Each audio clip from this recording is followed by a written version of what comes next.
Hey everybody, Brady Crocker here. Today I'm doing this for my son and a couple other folks. I'm getting ready to make beef jerky. This is roughly 9 pounds of eye of round beef roast, and this is part one. I'm going to show you how to kind of trim it.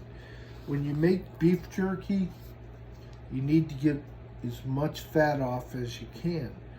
So what I'm using is a boning knife that I just sharpened because you want it as sharp as you can get it. You also don't want to cut off a ton of meat because, well, that's a waste. So as you can see, I can come right down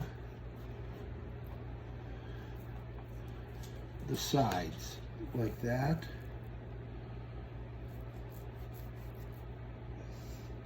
And as you can see, only took a little bit of meat off, not much.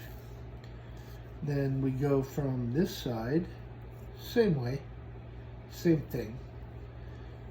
And the reason you want all the fat off is, even if you seal it like I do, in vacuum sealed bags, fat can turn rancid, which you may as well throw it all out then. So you get off as much as you possibly can. And as you can see, this knife is really sharp, so it's working. You know what? My little sous chef Belle is laying right next to me. Now this right here, folks, is called silver skin. That needs to come off too.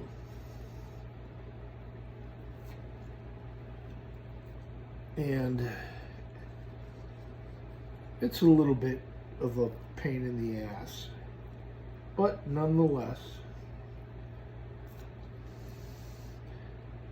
silver skin makes meat, don't care what it is, beef, pork, chicken, fish, whatever it is, makes it chewy because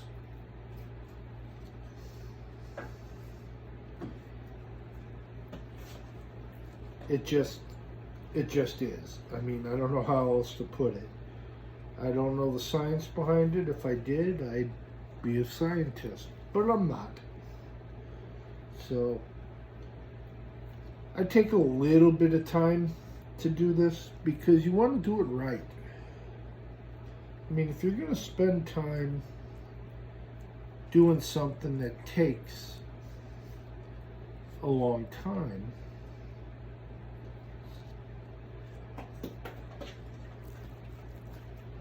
you want to make sure that you're doing it the right way. And if you're just going to breeze through it, you can buy, I guess, whatever thing you're trying to make and deal with,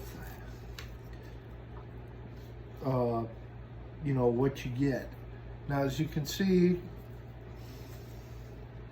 not an expensive cut of meat, but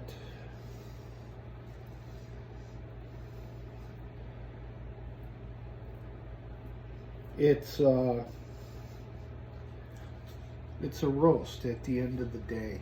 This is the kind of stuff that grandmas and moms used to make for, you know, just let's say a Sunday dinner.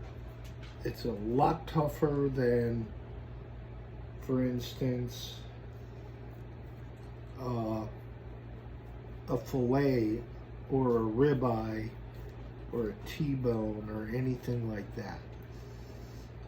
Now the key with jerky, because you cook it very low and very slow to dry it out, you're not actually like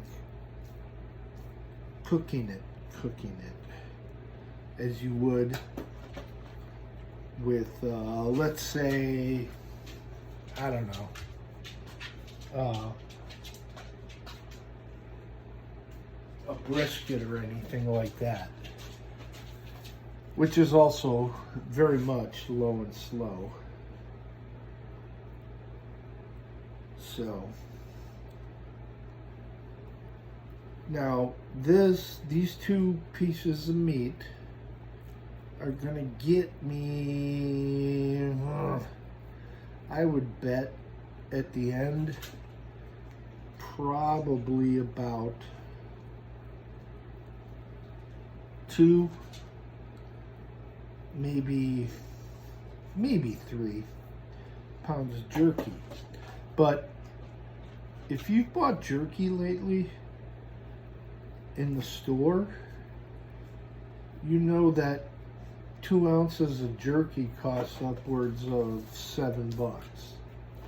So this thing looks pretty good. A little more silver skin. And with the silver skin, you're always going to take a little bit of meat. So that makes my little sous chef here very happy because I can just give it to her. All right. So after you trim it, this is what it looks like. Okay? So the trick to jerky really is, and I'm not kidding, to get the leanest meat that you can get, because like I said, the fat can turn rancid and you've wasted all that time and all that money and all that effort. So what I do after this is I toss them in the freezer for an hour, 2 hours, 3 hours, whatever. And I have a meat slicer, and many people don't, but you can cut it by hand, but you need to cut it really thin, which really helps with the amount of time that you have. And I'm gonna, after I slice it, I'm gonna brine it in a jerky brine, a liquid brine, for probably a day or 2. Maybe I've gone as far as 4 days, and it's turned out great. But this is really for my son because he requested it while he's in Okinawa. And this right here, folks, I'm gonna make him a couple of bags with tahine. He loves it now. Go figure. So anyhow, I'll see you guys again soon.